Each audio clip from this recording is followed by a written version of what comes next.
Oh là là là là là là, mais c'est quoi ça? C'est quoi ces putains de munitions?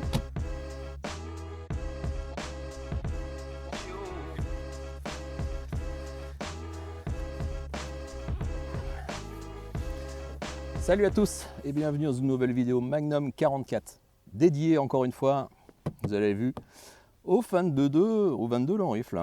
Aujourd'hui j'essaye une marque que généralement je n'achète jamais. Pourquoi? Eh ben, écoutez, c'est une très bonne question. Moi généralement j'achète mes munitions voilà, chez Decathlon ou quelquefois chez les armuriers. Et là cette fois-ci je suis tombé sur de la Geco. Geco, ok, Geco, tout le monde connaît. Hein. La plupart du temps c'est plutôt pour tirer du 9 mm. Ouais, la plupart du temps. Mais bon, ils font plein de calibres, hein, 357, 45, enfin voilà, armes longues. Enfin, Geco, c'est hyper connu. C'est allemand. C'est allemand, oui, c'est allemand. Puisqu'on a des poinçons de banc d'épreuve qui sont marqués. Je vais vous montrer une petite photo. Donc, c'est la norme CIP qui est dédiée, réservée plutôt à l'Europe. Et là, c'est donc un CIP allemand.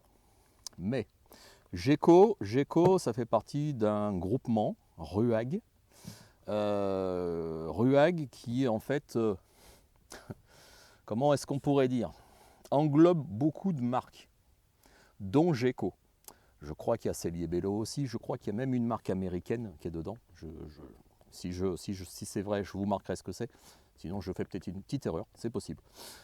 Puisque voilà, les consortiums d'entreprises, tout ce qui englobe, qui rachète des entreprises, voilà, notamment pour les munitions, hein, c'est bien connu. Il y a des grosses boîtes qui rachètent les autres et qui fabriquent justement pour ces marques. Et ça là, ça en fait partie les amis. Parce que, est-ce que vous pensez que là-dedans, il y a du Geco? Alors moi, à ma grande surprise, je les ai ouvertes et il n'y avait pas de Geco dedans. Alors honnêtement, je n'ai jamais acheté de Geco, donc généralement je ne sais pas ce qui est marqué au cul des douilles. Mais là, il y a un gros R encadré d'un écusson. Et un gros R plutôt du côté allemand, vous avez deviné, eh ben c'est RWS. Donc dedans, et dans les deux marques, dans les deux références, c'est du RWS. Alors, moi, Geco, en 22 long rifle, il y a beaucoup de radiostands qui me disent que c'est un petit peu de la saloperie. Quand je regarde certaines vidéos sur YouTube traitant de la Geco, bah, des fois, c'est pas terrible. Enfin, voilà, on entend de tout et de rien sur cette marque Geco, mais allez savoir ce qu'il y a dedans. Là, honnêtement, si c'est vraiment du RWS, et là, honnêtement, c'est du RWS, en toute logique, ça devrait être de la bonne qualité. Et j'espère qu'à 50 mètres, on obtiendra de bons résultats. J'ai placé une cible à 50 mètres, je vais mettre la caméra en route et on regarde ce que ça donne. Alors, dans cette carabine, donc c'est une TOS 78-04L, version luxe. Donc c'est une carabine soviétique.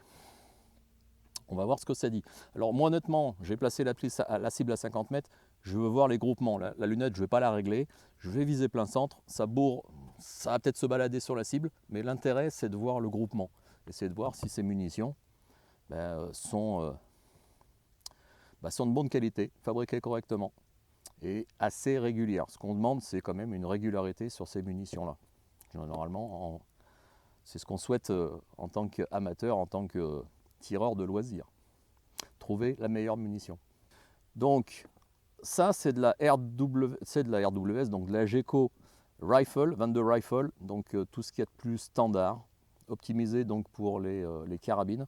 Et ici, c'est de la semi-auto. Pourquoi semi-auto? Au départ, je voulais acheter de la Geco pistol, parce qu'il existait à une certaine période de la rifle et de la pistol. Et la pistol n'est plus fabriquée.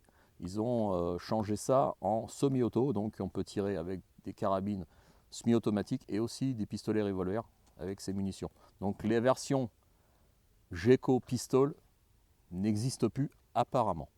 C'est bien dommage, j'aurais bien voulu tester. Allez, je commence donc avec les standards. Le premier choix en termes de Geco. Hein. Je vous marquerai les vitesses si je les trouve. Essayer de voir si peut-être faire une petite comparaison avec les putain, elles sont grasses. Elles sont grasses. Et la forme, c'est une forme RN qui ressemble beaucoup hein, aux munitions standards, mais elle ressemble beaucoup aux dernières munitions que j'ai testées, là, les Top Shot SV Target. Alors pas tellement les Target, mais plutôt les Sport, puisque là la forme elle est vraiment arrondie. Mais purée, qu'est-ce qu'elle est grasse. C'est dégueulasse. Dégueulasse. Qu'est-ce qu'ils disent? Est-ce qu'on voit quelque chose là-dessus qui disent que... Alors c'est de la 40 grains. Hein, généralement la 22 long rifle c'est du 40 grains. Alors, il y a du 36, il y a du 40, il y a même du 60. J'ai aperçu ça l'autre jour. J'aimerais bien beaucoup. Ouais, j'aimerais bien essayer. J'aimerais bien essayer. Apparemment c'est de l'Aguila, donc la munition mexicaine. Alors munition mexicaine, alors peut-être suivant les carabines, mais moi avec celle-là, généralement elle passe pas terrible. Allez, c'est parti. Donc je vise plein centre. Je pense que ça va taper légèrement dessous. Je n'ai jamais encore essayé ces munitions.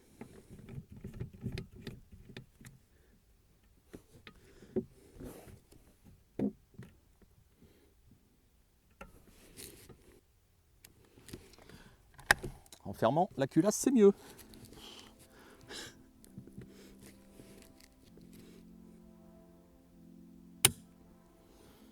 Et je pense qu'avec une munition dedans, c'est mieux aussi. Ouais. Alors qu'est-ce qui se passe? Voilà.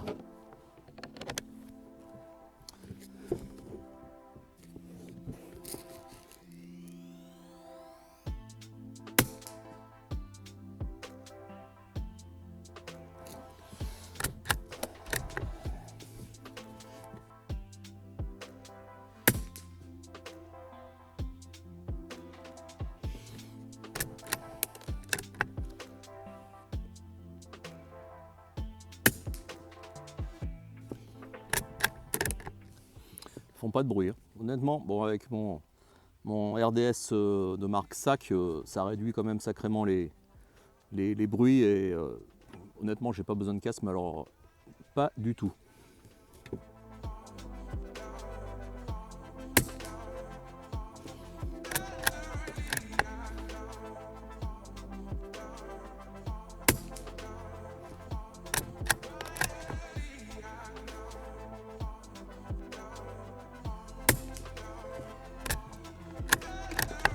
Pas mal, hein.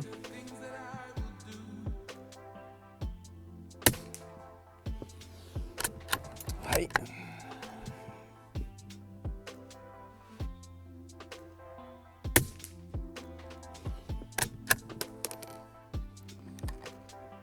Un, deux.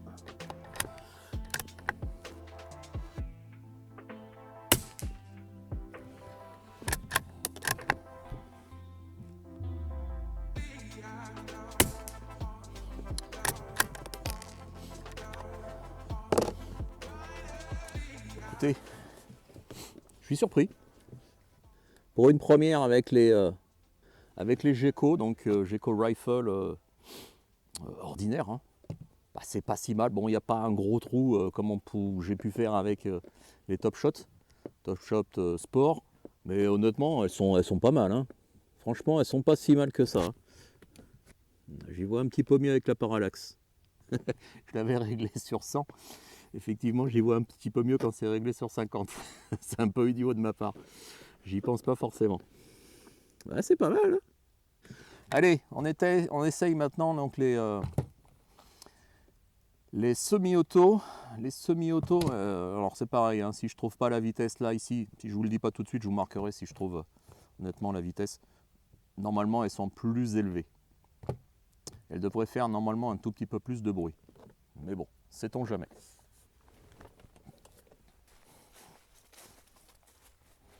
Allez, on continue donc avec les semi-auto. Ces fameuses semi-auto qui normalement sont plus rapides, donc un tout petit peu plus bruyantes. Est-ce que ça va être gênant? Non. J'imagine que non. Est-ce qu'elles vont taper au même endroit, donc point visé, point touché, c'est-à-dire que moi quand je vise plein centre, est-ce que ça va arriver plein centre? Bah, écoutez, ça va être la surprise aussi. Est-ce qu'elles vont... Il y a plein de questions à se poser sur des munitions qui, normalement, alors j'ai pas vérifié encore, mais si elles sont plus rapides, est-ce qu'elles vont être efficaces par rapport à un filetage de canon qui est plus étudié pour une certaine vitesse? Ça, je l'ai remarqué donc avec les CCI Target par exemple, ou les CCI Stinger qui sont assez rapides. Ça peut jouer en fait, la vitesse, le pas des rayures, ça peut déstabiliser une balle. Alors attention, c'est que du 22, je joue pas dans le TLD machin et trucs en 338, la plus Magnum et compagnie. Je laisse ça aux professionnels. Il y a des gars qui font ça très bien, ils font des super vidéos. Allez les voir, moi je reste dans le loisir, personnellement. Moi, c'est une carabine qui vaut 350 balles. On n'est pas dans la même cour que les CZ 457 ou 357, je ne sais plus ce qu'il y a. Et je ne m'y intéresse pas à ces carabines. Moi, je reste dans le loisir. Voilà, c'est le jour où j'aurai un peu plus de sous et que je m'achèterai peut-être une américaine, une Savage, je ne sais pas. On ne sait pas ce que réserve l'avenir, mais une CZ 457, 455, je ne sais pas. Mais honnêtement, je ne suis pas très intéressé par ce genre de carabine. Certainement qu'on obtient de très bons résultats avec ces carabines, mais moi avec celle-là, honnêtement, à 350 balles, je préfère dépenser 350 balles et m'amuser, que dépenser 800, 1000, 1500 dans une carabine 22 long rifle. Attention, ça reste que du 22. Dépenser 1000 balles dans du 22, ça me fait mal au cul, je suis désolé de le dire. Voilà, moi je fais que du loisir, je ne fais pas de compétition. Et même au tard, avec cette petite carabine, j'ai fait. Allez voir la petite vidéo que j'ai fait sur l'épreuve tard, voilà, en tir couché et tir debout avec cette carabine, avec les organes de visée qui sont d'origine, et on obtient de très bons résultats avec la bonne munition. Honnêtement, pas besoin de mettre des 100 et des 1000, 300, 400 balles là-dessus. Amusez-vous, et croyez-moi, on peut s'amuser largement pour pas cher. Reste à trouver la bonne munition. Allez. Qu'est-ce que ça vaut? Donc les semi-auto.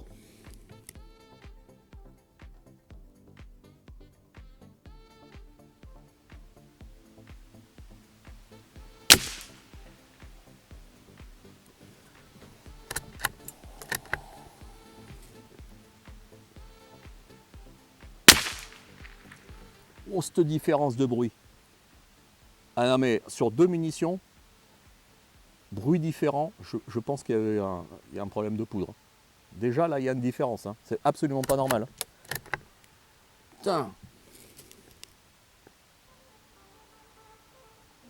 Putain, mais là, elle est moins forte que celle d'avant là. Au niveau sonorité, ça aurait été curieux de voir avec un chrono ce que ça aurait pu donner, quoi. S'il y a quelqu'un qui veut m'en prêter un.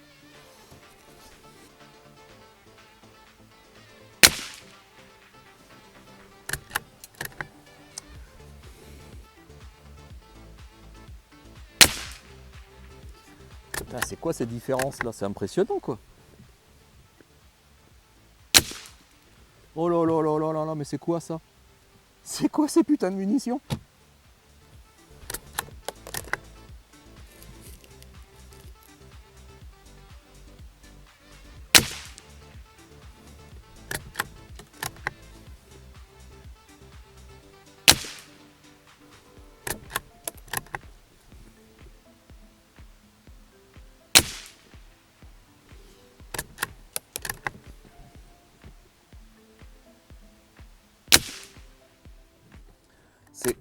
C'est impressionnant la différence de bruit d'une munition à l'autre. C'est impressionnant. Vous avez vu le trou en fait que ça fait. Il y en a deux en bas à droite, une en haut, et les autres sont toutes droites comme ça là. Ça fait un trou, petit trou assez sympa on va dire. si tout le monde avait pu passer par là, hein, j'entends des munitions, ouais, ça vaut le coup. Mais là, il y en a 2 ou 3 qui sont partis, et je ne sais pas si ça s'entend à l'image, au niveau son. Mais alors, putain, il y a eu des sacrées différences de sonorité par rapport au... Mais putain, mais je m'attendais pas à ça de... J'allais dire Geco, mais même RWS, quoi. Ça devrait être régulier, quoi. Alors peut-être que RWS fait du bas de gamme, et là ça rentre dans les lignées des bas de gamme, j'en sais rien. Mais là honnêtement, là je suis surpris, et pas dans le bon sens, hein, honnêtement. Hein. Là c'est impressionnant. Qu'est-ce que j'avais fait avant? Ouais, les standards là, j'ai peut-être eu de meilleurs résultats avec les standards que les hautes vitesses, enfin haute vitesse, les semi-auto, pardon. Optimisé donc pour les semi-auto rifle et pistol. D'accord. Eh ben, je suis un peu déçu. La forme est exactement, alors je ne l'ai peut-être pas dit, mais la forme c'est du forme RN, hein, donc bien arrondi, normal quoi. Pas comme les targets où il y a une petite forme incurvée, ça faisait un petit peu semi-watt cutter. Là c'est la même forme, mais alors résultat différent, et putain je reviens là-dessus. Hein. Là c'est absolument pas logique. Hein. Bah, c'est fou quoi.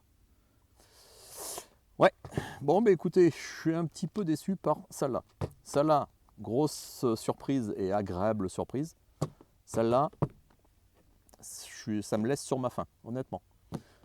Voilà, donc à bientôt pour de nouvelles vidéos. Je pense que je ferai une petite vidéo un petit peu à part sur le 22 long rifle. Je vais faire, je sais pas, j'ai dans mon stock de munitions une vieille boîte. Je ne connais pas cette marque. Et je pense que je ferai une petite vidéo, la munition mystère. Donc je ferai des essais, je vous donnerai des indices, et suivant ce qui se déroulera dans la vidéo, vous essayerez de deviner ce que c'est comme marque. Et après je vous le dirai à la fin, si je trouve réellement la marque. Parce que honnêtement, même moi j'ai du mal à trouver. Même sur Google, hein, croyez-moi, j'ai du mal à trouver, et j'ai pas trouvé à l'heure où je filme pour l'instant ces images. Donc ouais, petite vidéo 22 mystères d'ici quelques mois. Voilà. Allez, ciao, à bientôt.